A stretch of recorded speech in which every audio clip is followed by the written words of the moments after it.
the more freedom one enjoys, the more personal Oh, should we go over this? Maybe this will be my one conservative video review, I guess. responsibility one has to take on to avoid moral and physical degeneration. For example, if anytime somebody uses the word degenerate when they're referring to some, like, especially like a sexual practice or something, that should be a big red flag that you're talking to like some like pretty fundamentalist dude. There's like some guy that has like very weird, like backwards like views on like sex. Like degenerate like is indicative of like a very particular mindset. Usually, not always, but usually.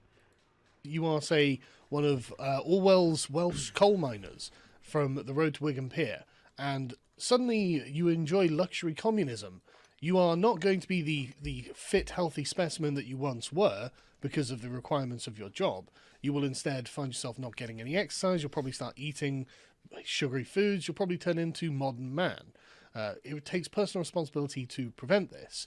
And the same goes for women's sexual liberation. There are definitely limits to how far sexual liberation should go before there are other adverse detrimental consequences. And here is Sargon to tell you how far you should limit yourself sexually. The master of sex. And that's why this video is an argument as to why women should reject cuckoldry.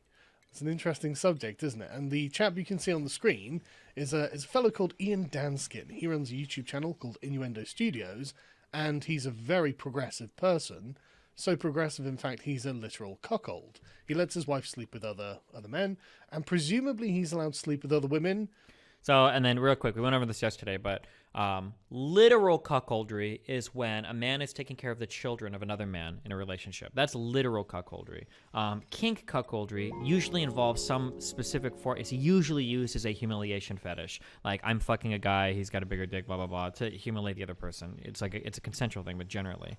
Yeah, the ironic thing about him messing up this definition is that Sargon of Akkad has a girlfriend who has kids from a prior marriage. So actually, Sargon of Akkad is a literal cuckold. Not that there's anything wrong with that in this context. Like, every type of family is cool. There's a lot of different types of families that work. That's fine. But Sargon would be a literal cuckold, by going by the definition of what a cuckold is, because he's raising another man's children. But, okay. But I don't think he's exactly slaying it, you know what I mean? So, starting from the man... That's only true if the man doesn't know the children are his. Oh, wait, is that true? I've never heard that. The term is applied to males who unwittingly invest. Oh, okay, never mind. So Sargon wouldn't be a literal cuckold because he knows that the children are his. Okay, never mind. Good catch. Oh, Sargon read my message on Skype too, but he didn't respond. Ooh. Starting from why the man should reject this, but this is a much smaller part of this argument. There seem to be lots of beta males who are happy with their girlfriends, partners, sleeping with other men. People like Steve Bonnell, Ian Danskin, there are a bunch of them. You'll find them everywhere. Common for male feminists. And I think this is very destructive. Not only is it bad for the self-esteem of that guy, which it naturally is. I mean, this is the idea of allowing your woman to sleep with whoever she wants as long as she comes back to you. That is not something I think is going to raise pride in oneself. This is like a really weird way of thinking. Like, you can go at monogamous or non-monogamous relationships in several ways. Like, you could on one end say like, oh, well, if you're in an open relationship, it's because you don't have the self-esteem to think that your wife could only be satisfied by you. But you could also say, oh, if you're in a monogamous relationship, the only reason you're there is because you think if your wife sees another man, she's going to leave you immediately because you're so pathetic and you're just happy that you got to her first. I mean, like, we could play that game like with any type of narrative, right? Like, you could spin this any way you wanted to. It just depends, I guess, on your particular point of view. The reality is that there are people in monogamous relationships that are incredibly confident and prefer monogamous relationships. There are also people in monogamous relationships who lack a lot of confidence and who are in monogamous relationships because they couldn't handle the jealousy or overpossessiveness of a partner, fucking other people. There are healthy people in open relationships that are okay with it, that aren't threatened by, their partner still around. There are people in open relationships who are there for unhealthy reasons because they're doing it to keep a partner, et cetera, et cetera, et cetera, right? Like, you can't know if a person is in a healthy or unhealthy relationship just based on the type of relationship it is. Like, plenty of people are in healthy relationships and unhealthy relationships of all sorts of types of relationships. Like, just the relationship type itself doesn't necessarily dictate, like, whether or not it's, like, open or closed, whether or not the relationship is good or bad. I think it's actually a destructive formula for a relationship because... assuming she's with you because she likes your personality, but just finds the sex with you dull or rote or inadequate. So this is an example, and a lot of this is just going to come from Sargon's sexual inexperience, which he doesn't realize he is showcasing like so openly, right? So you can be with somebody that's amazing sexually, that you're amazingly sexually compatible with, but sometimes having sex with other people is just fun. Like everybody does different stuff. Like you learn different things from different people. Different people's bodies work in different ways.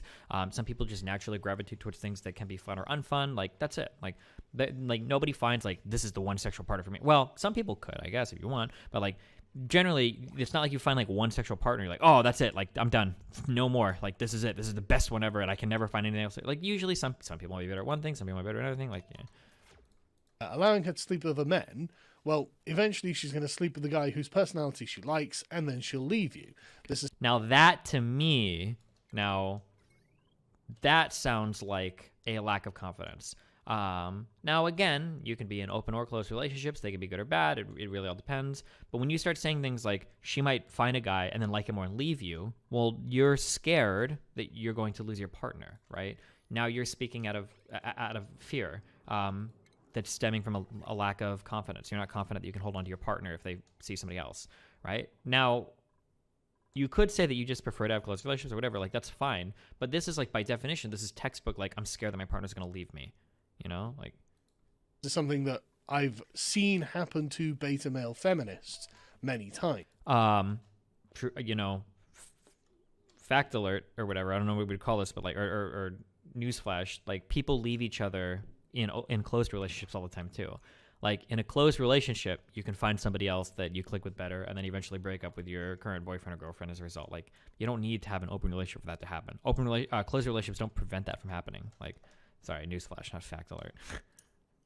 And so I would just skip it. If you can't satisfy this girl, and for some reason this is going to destroy your relationship, let it go. Just let it go. But the worst thing about it is, I think it puts the beta male in a position where he knows that he's always going to be the loser, and there's no form of self-improvement he never feels like a winner. He never feels like he wins at something. He's taking pleasure in humiliation of himself, and maybe so we are engaging in dangerous levels of projection right now. Maybe he does find pleasure in that. I don't know, but I think it is always going to lead to a loss of respect from one's partner, and I think that putting another man, or it could be a gain of respect. It really depends on the dynamic, but okay, in a more senior position hierarchically in the relationship than the boyfriend or the husband. I think that puts the relationship in a downward spiral, because I think that you are. Is there anything wrong with being insecure about this stuff? I would say that if you have insecurities, you should work on them. But there's nothing wrong with preferring closed relationships. Some people just like their relationships to be closed for a variety of reasons. There's absolutely nothing wrong with that whatsoever. He's in some way damaging one party irrespectively. I do think that the desire for cuckoldry will probably be uneven. It might be that the man likes the idea and the woman's like, well, okay, I mean, if you want me to, and she's not necessarily as into it as he is. Or it could be that it begins that way and she becomes more into it than he is, and what do you do now? You started this process. And so I think the desire will always be uneven. And I think this inequality of desire becomes a commitment to a power inequality. Because let's assume that Ian Danskin and his girlfriend both, out of the blue, say, hey, why don't we try cuckoldry to each other one day out of nowhere. I was thinking that too. And they both agree. I don't think that Ian is going to get as many ladies as his girlfriend is going to get men, because simply there is just less value in Ian sexually than there is in his girlfriend. I mean, from an evolutionary psychology. When you start hearing people use like sexual value and like that type of terminology, that's usually like a really good indicator that they're on like some red pill shit or whatever. Like the sexual value in the marketplace of sex or whatever, from an evolutionary biological standpoint. Like that's usually like a good indicator that we've got like some type of like red pill, like some shit going on or whatever. Position. She's the one who's going to be holding, carrying the baby. Although, one, just because she has more potential partners doesn't mean that they can't make an agreement where the guy's like, hey, like, you can go fuck somebody if I can find somebody or whatever. So they could, like, set an agreement to where they have it even, firstly. Or, secondly, we also don't know if maybe that guy is finding a lot of partners. You know, we don't know what that guy's opportunities are like as well. Now, I know Sargon is kind of facetiously saying this because he's just trying to like look at the guy and say he's ugly, so he's not gonna be able to find as much. But like, you know, we don't necessarily know that. Yeah, it really depends. But maybe she's the one who has the primacy in importance when it comes to that. It's very easy to find a man to impregnate a woman. Most women could probably go out and just organize. I mean, there have been just this type of terminology is highly indicative of red pill shit. It is easy for a woman to find a man who can impregnate her because a man's biological drive is to impregnate as many women, females. Like, it's very red pilly. Just like man on the streets, like test, where an attractive woman will go up to a guy and say, "Hi, would you like to have sex?" And then an attractive man will go up to women and say, "Hi, would you like to have sex?" 0 women say yes to the man, even though he's a really good-looking guy. Half of the men that the woman approached said yes. So let's not fool ourselves. It's much more difficult for men to just get laid and find partners very easily. It's much more easy for a woman to do it. So, I think that this natural power imbalance, I mean, this is what I think the root of monogamous relationships actually is, because then it might be difficult to find a guy to have find a woman to have sex with for a guy, but it's a lot more difficult for a woman to find a guy who's going to be a committed long-term partner. Anyway, so I think there is this natural power imbalance. And I think don't you literally agree with this point? Yeah, I like that's why all these red pill ideologies are so effective. Like they always like hint at like or they always kind of like get to things that are partially truthful. Thanks, Steve. It is true that in general women can find sexual partners easier than men. That's like generally true, sure. But to like take it like farther into like the red pill shit is like, okay, well now we're going a little bit we're getting like a little bit too memey. Like we're reaching like black pill levels of. So you don't disagree with what he says, or is he just phrasing it? Can you find partners easier than Melina?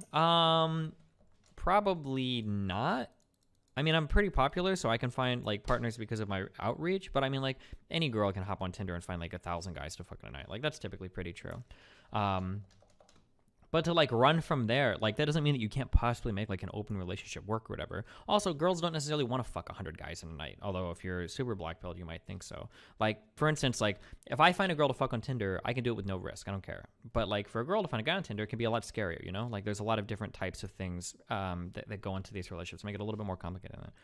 It might be difficult to find a guy to have find a woman to have sex with for a guy, but it's a lot more difficult for a woman to find a guy who's going to be a committed long-term partner. Anyway, so I think there is this natural power imbalance, and I think that once this road has been started down, it's probably quite difficult to reverse. And I think there will end up being lasting resentment from whichever partner was cucked and enjoyed it less. While that's true, that's like kind of true of normal relationships as well. Like people can get jealous over each other for a lot of different reasons. These aren't exclusive to open relationships. Like there's tons of different reasons why partners can feel jealous of each other. Maybe not in a sexual sense, but in other types of senses. But so that's it's. I think it's bad for the man. I think it's bad for the relationship, and I think it's probably bad for the woman as well, because I think this goes back to what I was talking about in the last video. Fidelity is a virtue. It is virtuous to show loyalty, not unquestioning, but firm and strong loyalty. Okay, now we're getting into closer to what he's like trying to say. Is that he like I wouldn't be surprised if we get to a point in this video where he's like porn is immoral, like for good reason to someone because of a pre-existing relationship. It's like a covenant, right? I will be your girlfriend, you'll be my boyfriend, and we will be faithful to one another. And if a man is asking a woman, hey, look, would you like? I'd like to sleep with the guy, and I'd like to watch, or whatever it is. In a way, that is forcing a woman to abandon this virtue. You know, she might be doing it at your request, but she's still not being virtuous. And from Stills opponents counter axioms, why is the red pill bad? Asking whether you generally need to be convinced. So the reason why the red pill is bad is because the red pill diagnoses accurately some problems that exist in society, but it does it in a way that it blames all of the problems on only one side. So for instance, here's a problem in society. Women typically expect men to carry more in a relationship, and all women have to do is look pretty, right? To some extent, that's kind of true. And to some extent, women even reinforce that. They do things to make themselves look pretty. They don't make high demands of men generally in terms of appearance. And they do demand that like men out earn them, for instance, even in cases where women work jobs, right? They still want men that out earn them. Now, that is all factually true, right? Now, we can go two directions from that. You know, we can say like, oh, well, the reason why is because women are selfish fucks. They just want to whore around their early 20s and they want to settle down with a guy later on in life after, you know, he's been shunned his whole life. And now that he's built up a career, they're just going to take advantage of all his money, blah, blah, blah, blah, blah, right? That's an analysis from a black pill or a red pill side. But the reality is that this problem not only comes from both areas, from both male and female, it also hurts both sides as well. So, for instance, you know, we say like, well, men are expected to work and do things, women are just expected to be pretty. While that's kind of true, one of the ways that this manifests in an unfortunate side effect for women is that women age out very quickly. Now, this has changed a little bit over the past decade or so, but a man is considered pretty hot, pretty attractive, well into his 60s, okay? How old is, like, George Clooney?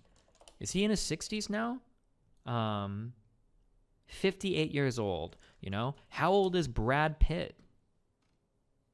56 years old. Like, these are actors that can still be paired with, like, pretty young women in their 20s or low 30s sometimes, or Tom Cruise, you know, when they're shooting movies.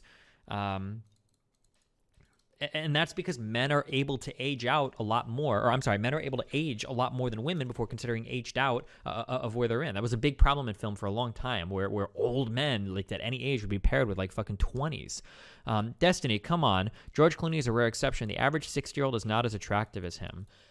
I don't want to like argue this too hard because if you're in denial, I'm never going to convince you. But as men age, typically the features that go along with aging can make a man more attractive. You know, that could be facial hair, it could be a sterner look, but like an older guy in a suit, has wisdom, like that's fine. You know, like those men at 50 or 60, you don't typically say like a 56-year-old man is horrendous or whatever.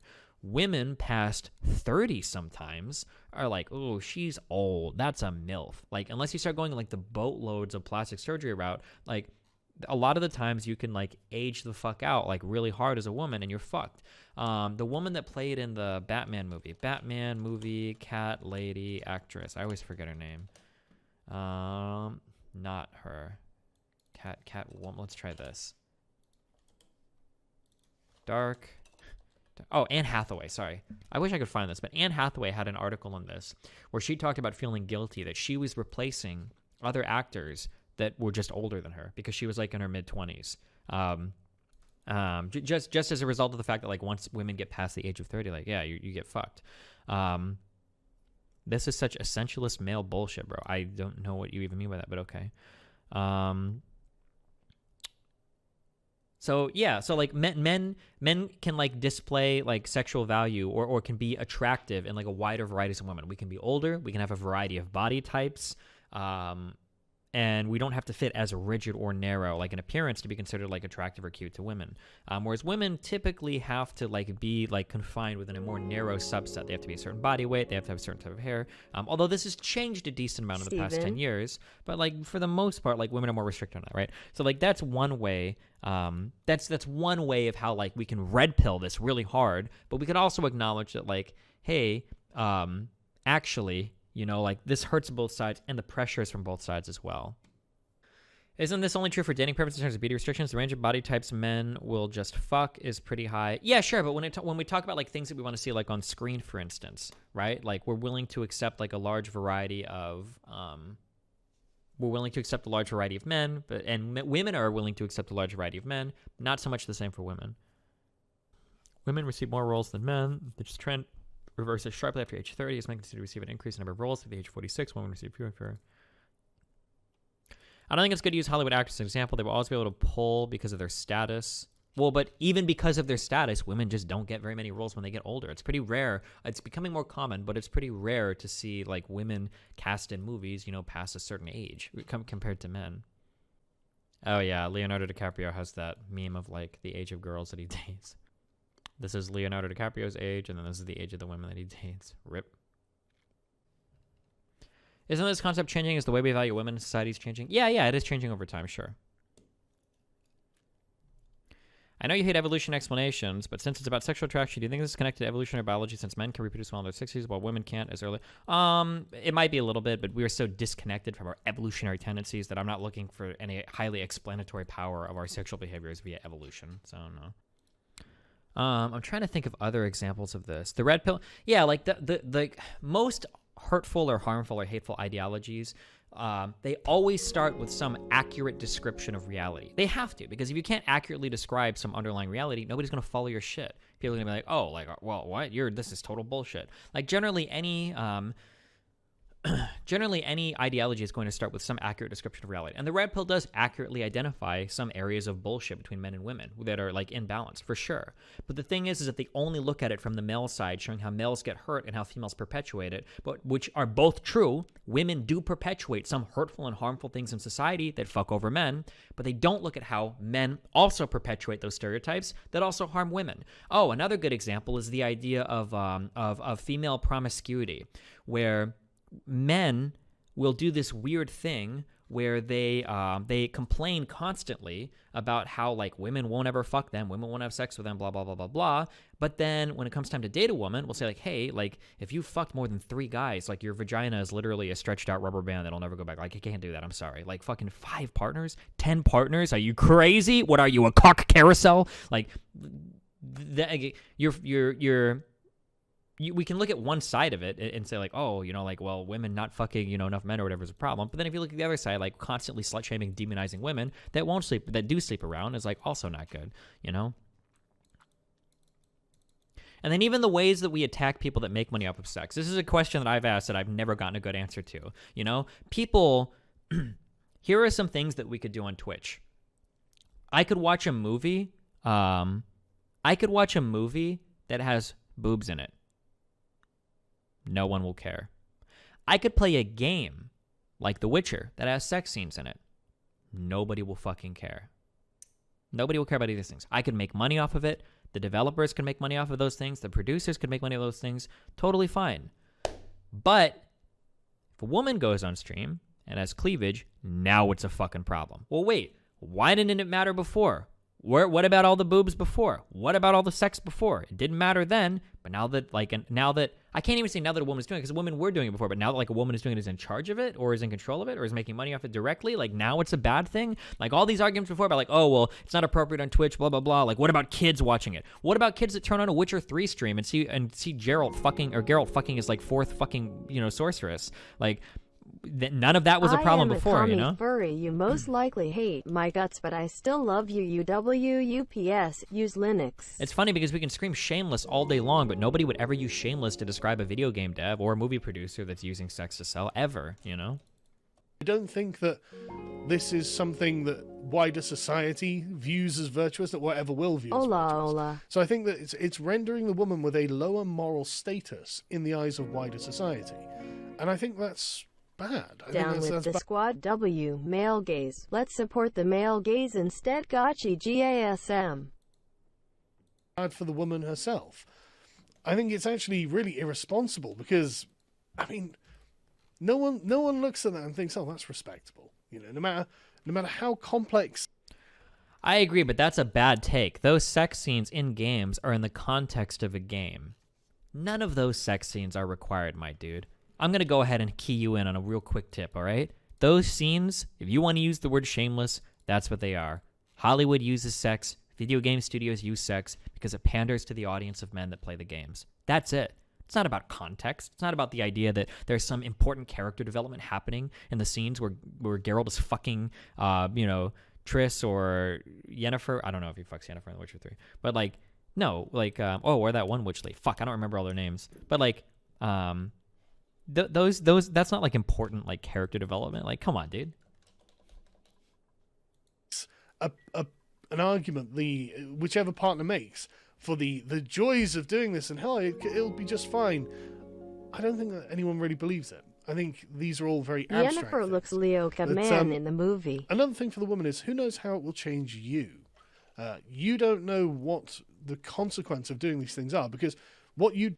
Wait, I don't like either. Okay, hold on. I've been ignoring sex or Twitch chat. Hold on. You dodged a bullet with Nina. Okay, you dodge a bullet with Nina. She wanted you to get high, fuck you by unconscious, get pregnant, and then have you cover meals for the rest of your life. Your mistrust towards her might have saved your ass. Were you expecting this time? No, that's not what was gonna happen. Fucking chill. She just wanted me to fucking do drugs because that's how she has a good time. I don't think she was trying to get me to fucking plant a baby with her while she was fucking while I was unconscious. I don't even know if that's possible. Okay, I don't like either. I could do without the sex scenes. Sounds like whataboutism to me. So whataboutism is when like I say like hey, like I'm doing something or I get caught doing something bad and I go, well, wait, what about him? He's doing the same bad thing. Or what about him? He's doing the same bad thing, you know? Like whataboutism is a way to shirk responsibility, okay? But whataboutism isn't like if there's like 30 problems in an area and somebody's focusing on one problem over and over and over again and that's their only focus, that's like it's okay to ask like, well, hold on, but what is your obsession with this one problem? Like that's not whataboutism. You do is what you are. Your habit, your excellence is a habit. And if your habit is not being excellent, in fact being degenerate, and I think you can fairly use the term degenerate for people who enjoy cuckoldry, you don't know what it'll do to your own tastes and desires. You don't know how easy it will be for you to be satisfied if you get used to this being your usual sexual routine. And there's like so much projection going on here. It's insane. Like this whole thing is like this whole video should have just been summed up with Sargon saying, listen, I have a moral stance that says that like you shouldn't have multiple partners, and if you do, I think that's wrong. Instead of like all this weird like, well, what if you get obsessed with it or blah blah blah, like how it might affect you in relationships after this one, unless you expect this one to be the final one. And let's be honest, if you're stop, hold on. I don't agree that games and movies use sex to sell products, but the take that sex can't serve a real purpose for plot and story is dumb. Sex can be important for characterization and growth in any story, particularly in the Witcher books in the example you give. So I didn't give the Witcher books as an example, I gave the Witcher games. None of the sex scenes in the game grow any of the story, period. They don't, okay?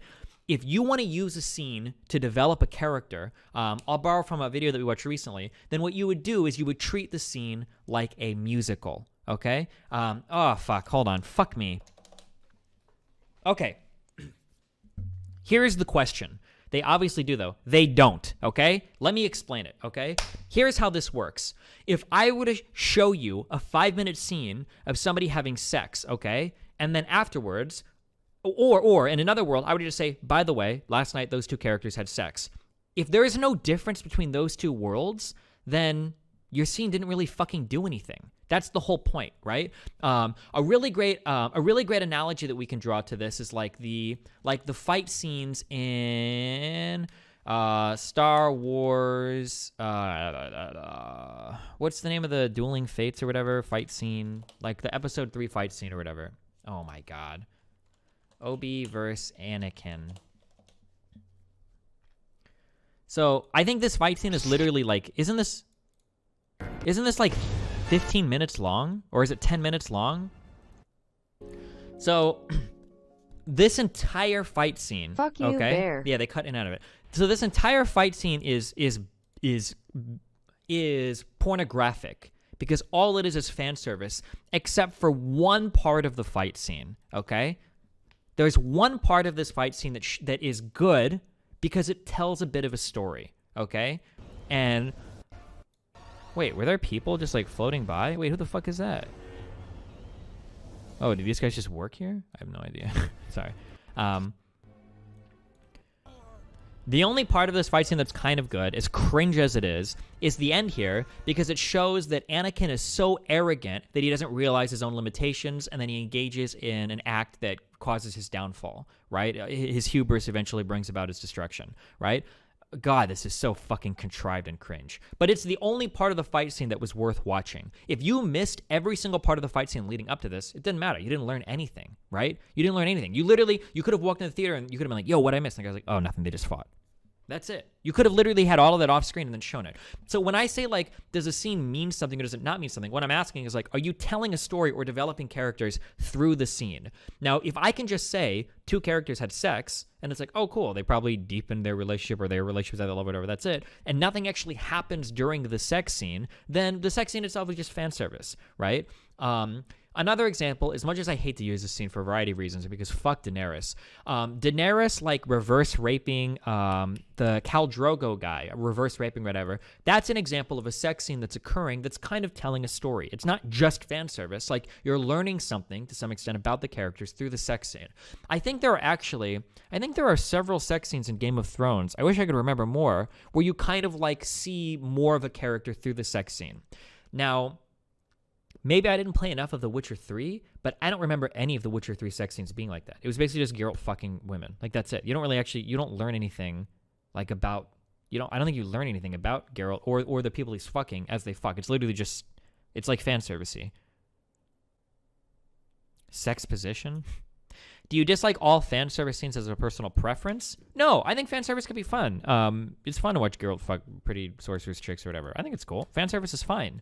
But what I'm saying is that, like, you can't say that, like, sex scenes are, like, like, just chatting streamers with cleavage. It's like fan service to boobs, okay? I'm saying it's, like, the same thing. You can't sit here and say, well, actually, the sex scenes in The Witcher 3 were essential to the plot, but just chatting cleavage streamers are bullshit. Like, no, the sex scenes in The Witcher were fucking fan service. You didn't learn anything about the characters in those sex scenes at all. You didn't need them at all. They were there to make your little wee-wee happy, okay? And if you want, you can go and watch just chatting streamers and fucking jerk yourself off all the fucking same. That's it. But don't sit here and pretend like the sex scenes in some fucking movie, spoiler alert, oftentimes they're not essential, or in some video game, spoiler alert, oftentimes you don't need them, you don't learn anything about them. These are fundamentally different in nature versus like a just chatting streamer that might be using sex to play up their content or whatever. They even reuse the same animations of The Witcher. Oh yeah, and just reskin them or whatever? Sure. Dude, what a shit comparison. All right, Voltage 555, you're the lucky winner for today. You want to come on to Discord and talk about it, buddy? No, I have to learn for exams. Oh, okay. Well, a good example of teams serving a purpose would be Naruto, Obito versus Kakashi. The fight showed their final battle as well as their battles as kids, training, and how their paths in life turned into them being in it. Yeah, for sure. Yeah, 100%. I agree. I haven't even, we've actually, I don't know if you're memeing when you said that, but you're a Twitch chatter, so I'm assuming you're being genuine. I actually don't know anything about, wait, not this. I don't watch Naruto at all. I don't know fuck all about this show because I don't watch fucking... Incorrect. The book has scarce but explicit sex scenes through which Geralt... Oh, I'm so sorry, my dude, but unfortunately I had to skip your donation because you're talking about the book. You must have donated to the wrong streamer because nobody in here is talking about the fucking book. I am so sorry, Paradox Engine. Not only did you waste $5 donation, you donated $5.01, okay? We are not talking about the book here, okay?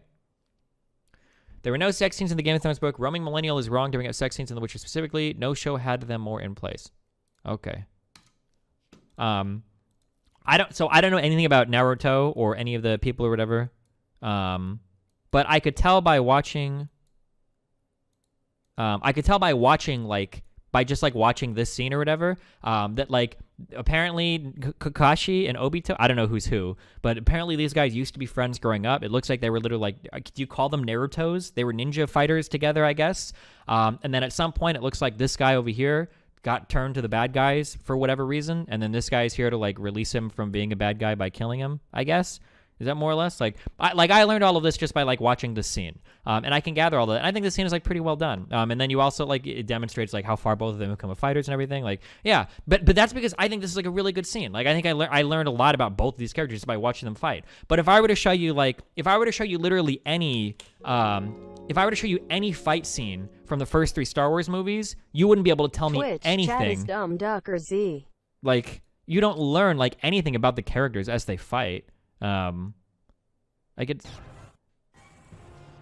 I don't know the relative powers of either person. I don't know, like, God, the CGI is so sterile in this. Holy shit. I learned that Yoda is an acrobat. For the Star Wars fight, I think it's a bad example because it shows Anakin using Form 5 combat, which he didn't before, and shows his aggression building while Obi continued using Ready, guys? Form 3, which is him staying the same. Ice cold take. Fuck extended universe stands, okay? Ice cold take. Get him out of here. No one cares. Shouldn't Yoda be able to just, do that? I don't remember any of these movies. You know, seeing Yoda fight when you saw this as a teenager or whatever was cool as fuck. Yeah, I mean, it's cool, but it's fan service, right? Can you not just like fly? Oh, whatever. I guess huge fucking falls don't hurt him anyway, so who the fuck cares? Oh, yeah. That we can... I hate talking about Star Wars. I don't even like these... I don't like these fucking... I don't like these movies that much. I'm not a Star Wars fan. But, like, you can see that, like, the actual fighting in Star Wars is also something that is, like, indicative of the action. Like, as Luke... We'll ignore the fact that some of it is kind of given in an expository way or whatever. But, like, you can see that, like, when Luke is, like, you know, like, going hard or whatever... Like, when he's, like, getting angry here or whatever. Like, this is the first time you've ever seen Luke, like, just, like, fucking swinging his shit around and, like, hitting everything, right? Because he's, like, giving into the dark side, right? You're getting, like, some kind of story with the fight scene. It's not just enough to say, like, oh, those two people fought or whatever. Hassan, I learned he was a bad faith actor. Cool. If I couldn't just summarize this as, oh, Luke and Darth Vader fought and Luke won, because something is kind of happening here, right? Like Darth Vader is literally, like, on the ground, like, getting his fucking shit pushed in. Yeah, anyway, something's happening. Okay, I'm sorry. We're done talking about Star Wars. I don't want to talk about Star Wars anymore. What about the fight scenes in Cats? True. Cucking a guy at his request. This is probably not the guy that you were looking to marry, right? This is not the guy you're looking to spend your entire life with. Oh, yeah, you even get the theming of Darth Vader, the evil guy, cutting off Luke's hand, and then Luke, in the same way, cutting off Darth Vader's hand. Yeah, of course. Yeah, for sure. Yeah, it's a good... It's good. Nathan W. People have such a hard time removing their own projection of moral weight to language. I know, and it's one of the things that I feel like I qualify everything like a million times, but I still don't do it enough. Just because I say something is fan service doesn't mean I think it's bad. Fan service can be fun or good. Like, I like a lot of fan service. Like, fucking hit me up with all those random fucking episodes in your shonen animes where they all go to a hot spring for some reason or whatever. Like, yeah, fucking give me those. Yeah, that's fun. Like, I'm okay with that. But, like, I'm not gonna sit here and pretend to tell you. But, like, just be honest with what you're engaging with. Be honest with your engagement with the media. Like, when I watch the fan servicey episodes of fucking Outlaw Star or some shit, I'm not there to see the plot move forward. I'm there because I want to see some professionally animated anime titties. Like, that's it. That's all I'm there for. It's not to move the plot forward. Like, that's all, you know? That's all I'm saying. This is short-term satisfaction in the face of long-term gains. And I like I said, I think there probably is a part of it that will change you personally. And so I would be concerned about I don't call it moral, but I guess it is a moral damage that it does to the woman with regards to her own sexual desires. This is something I do think that people should think about, because this is the problem that young men have with, teenage boys have with internet porn. Is it? Oh really my God, he did it! Wait, we called it. Sexual He take? went there. He's doing the anti-porn take as well. Holy shit, we got there. Okay. And their own ability to satisfy their desires with real women. Oh, I'm sorry. For the record, I don't think that ultra-sexualized content should be on Twitch. I'm not in favor of that. Like, a lot of the just chatting stuff or whatever, that's like, now I have to be careful because the moral language you guys use. When I say it's basically camming, I don't mean that there's anything wrong with camming. I've got friends that cam. Melina's cammed a couple times. Like, I don't have any problem with it, but I do think some of it flirts like pretty close with like what you would expect to see on Chatterbait or My Free Cams. I'm not in favor. I don't like the idea of that being on Twitch. I think there should be some separation there. But like, that's not a moral judgment on the people that do it. If I was a woman and I could do it, then fuck it. I would skirt that line, because why the fuck not if you got a fuck ton of money doing it? I'm not like judging the people doing it or saying that it's bad or whatever. I don't think it should be on Twitch, but yeah. Okay, sorry. And so it leads to, erectile dysfunction, difficulty forming long-term relationships, all this sort of thing. And I'm not... I think I still have these links, actually. Somebody gave me a big thing. Apparently, all of the stuff about, like, the evils of how horrible pornography is it all comes from, like, one source. It's, like, super dubious. Fuck, I saved this. Oh, my God. I need to go through my Google Keep at some point. I have too much shit in here now. So now it's defeating its purpose of, like, being a link repository for me.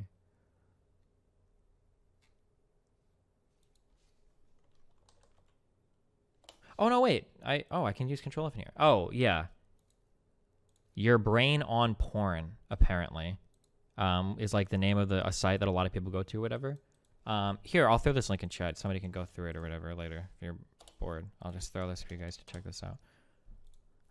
But apparently there's a lot of problems with the way that they represent the science on pornography and how dire they make it sound. But do you think porn messes with what you find attractive in real life? I think it can certainly influence it, but so can Hollywood, so can magazines, so can TV shows, like, so can music people, yeah, pop stars or whatever. I'm not saying we should ban porn or anything like that, but we should recognize that there are actual consequences to doing things that in previous Sargon generations means would wowie. have naturally been restrained because they would have been seen as being a destructive force. And I think that cuckoldry is something like this. I do think that women should be careful because what do they want to become? You know, like I said, with the ultimate freedom to do anything you want, you now have to take on a lot more personal responsibility to prevent the negative excesses of the lifestyle and behavior that you engage in. And then you've got finally, what will this do to your children? And I think that's something that really matters. And I think that really matters. Like, for example, Destiny, Steve Bonnell, he has a son, and he is also a willing cuckold. And he committed very firmly to the, I don't care, I know that she loves me when she comes back at home at night. It's like, okay, well, we've covered how she's probably going to find a guy whose personality she likes and actually respects physically and leave you for him. Damn, so we got a lot of personal text here. But like, I know this is like really uncomfortable for all you to know, but like in monogamous relationships, people can still find other people that they like more than you and leave you. I don't know where this dichotomy that like in an open relationship, your partner could leave you. Like, and you don't think that happens in closed relationships, my dude? Like, the woman you're dating literally has kids from another marriage. Was she in an open relationship, or did that happen to her as well? And I know that this isn't Sargon's first relationship. So, like, why do you think this can only happen in open relationships? Like, that's so strange. I think are we still at a 50? This is just relationships, not even getting into Destiny, marriage, where like marriages have like a 50% divorce rate. Like, holy shit, and that's a marriage. That's not even just normal relationships, you know? Hey, Destiny, it's been a while since I knew what the alt-right was up to. Are they slanting harder into Christianity now in this new porn, coomer, whatever bullshit? These people are basically typing like my great-grandpa in the early 1900s. Yeah, a lot of them go, it's called tradcon, traditional conservative route, where people bring up like the anti-porn, anti-sex or whatever, these like old values of like being a conservative or whatever, yeah. But what does that do to the identity of like man and woman? Because these are normally, I mean, I realize that the radical left, the whole point is to destroy the identities of man and woman. And I mean, they can do that if they want. But I think there are strong arguments against doing that. I think that the identity of man and woman have come about because they fulfill necessary social roles. And I think that they also are a form of pride to the people who hold these identities. They ground them. They help them realize where their place in life is, what they should be doing. And I think that knowing your place is actually... So don't you think it's possible? Now, I fully admit that I might be delusional here, but don't you think it might be possible to figure out like your place in life without having to have it be relegated to you via a gender role? Is that super radical for me to think? Is that ultra impossible that we couldn't figure out things to do in life or places for us in life that don't revolve around the genitals we happen to have? Like, I want to feel like it should be possible for that to happen, but something that we've forgotten the importance of. And this is something that I think we should probably be a little more careful on, considering how things are spiraling out of control. We've got unbelievable crime rates with fatherless youths in inner cities and in America. You've got various, people like transitioning and then detransitioning, all these sex change. So crime rates have come down pretty significantly since the 90s, and degeneracy has just increased. So that doesn't really follow the data, but regret stories are now coming out, and there are so many different things and suicides going off the charts. So, and women's suicide growing as well. So there are so many different things about the very core identity of man and woman that I think we should actually treat with a little more... Also, I don't know what transitioning and detransitioning means. If he thinks trans people just like hop in and out of sexual identities like repeatedly, or I don't know what the fuck that means. Consideration. And the radical left saying, well, look, we're going to destroy these things utterly, and Greg there will be no W. negative consequences. I think there will be lots of negative consequences to that. And so focusing on the male identity, so the one I think you're destroying is the identity of a man, right? A man does not allow this to happen to himself. This is part of the prescriptive nature of the man, identity of a man. And so that's a respectable thing. That's standing up for yourself. That's drawing a line and having a backbone and saying, no, look. You can draw a line and have a backbone. I mean, you're welcome. How in the fuck did you get down here? You're not supposed to be down here without a suit, you fucking idiot. Oh, no. Stop. Stop. This is degeneracy. It's happening. Hold on. Sorry. This is where I will not allow things to go any further. And if things went further, then I would, break up the relationship to preserve my own dignity and pride. And I think that people should preserve their own dignity and pride. I think there's a lot to that. I mean, that I think was what the left thought the triumph of the milkshake was. Look, he's got no dignity and pride anymore. That's why I just puffed out my chest and smiled at them, saying, "Okay, come on, do it again, then." And what, that wasn't gonna tear me down. But the reason this is important is because that's what the son, and undoubtedly the daughter as well. But I'm a man. I was a boy once. I have a son. Let me talk from the male perspective. Well, no, actually, I could talk from the female perspective afterwards, actually. Of course. Yeah, that's what the son's looking at. What is a respectable man? What example do I follow as a young man? And they don't think of this consciously. But this is just, that you can see it as your son is growing up. He copies your behavior.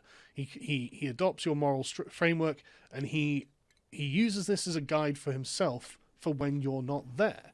And if your guide is, it's okay to self-abase and have nothing for yourself and draw no lines, let people take advantage of you, you're teaching your son to be weak and not respectable in the eyes of other people. I think that's a complete failure on the part of any parent to do that. To any child for any reason. You should not leave a child without this kind of self-possession. And I really think this is something that is not being considered, especially in the case of Steve Bonnell. But from the perspective of a woman as well, it's like, okay, well, how should women respect men? Well, sure, you're saying that, look, men are like this, and she may well find Destiny that, well, it's doing weird that, politics I've instead met of loads League of guys and none of them Legends are is like basically this. Why fan is that? service. Why do they all True. hate this?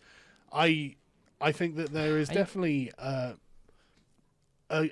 dearth of duty being done to the children of these families. I think that it doesn't foster a healthy view of what a partner is.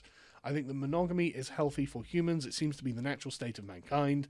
The natural state, says the 240-pound Benjamin Carl, but okay, buddy. Seems to be unusual when this trend is bucked, as in it's an emperor with a harem or something. It's not the normal thing, and most people find it not respectable. And also the conceptual arguments of I allow this because of X, Y, or Z, and I've convinced myself that this is the case. They can never really escape the reality, the demonstrable reality of the weak position that the man has been put in here. And I think consigning the man to a position of weakness, again, is not something that women actually want for their partners. I think the average woman would find it kind of gross and not respectable. And I think that the men who are... The interesting thing is, I don't think I've talked to Sargon in so long, so I don't know why he would even point out me. That's pretty crazy. Quote-unquote, the men who are doing this, are convinced by the left-wing bubbles that they're in that actually, no, this is good and healthy and okay, and everyone's fine with it. And there may be a very, very small number of relationships where this is the case, but there, the caveat. Maybe some people are okay with it. Very much... But I can tell you which ones are okay and which ones aren't okay. Doubt that it represents the majority. And I think that after a long enough, after a few years of this happening, I think that there's probably going to be enough psychic damage that this destroys the relationships in which it happens. And so I think that these 4 points, the fact that it's damaging for the man himself, the fact that it socially damages the woman and the man, let's be honest, the fact that it makes the woman morally inferior to other women who don't do this, and the fact that it creates identity damage, I think these 4 arguments are strong enough for a woman to listen to them and think, you know what, even if I might enjoy indulging myself with the theoretical permission of my partner, I think there are consequences that go further than that, and maybe enjoying my freedom should have a bit more self-control than to indulge my partner's darkest desires in this way, because it's not good for him, it's not good for me, and it wouldn't be good for our children.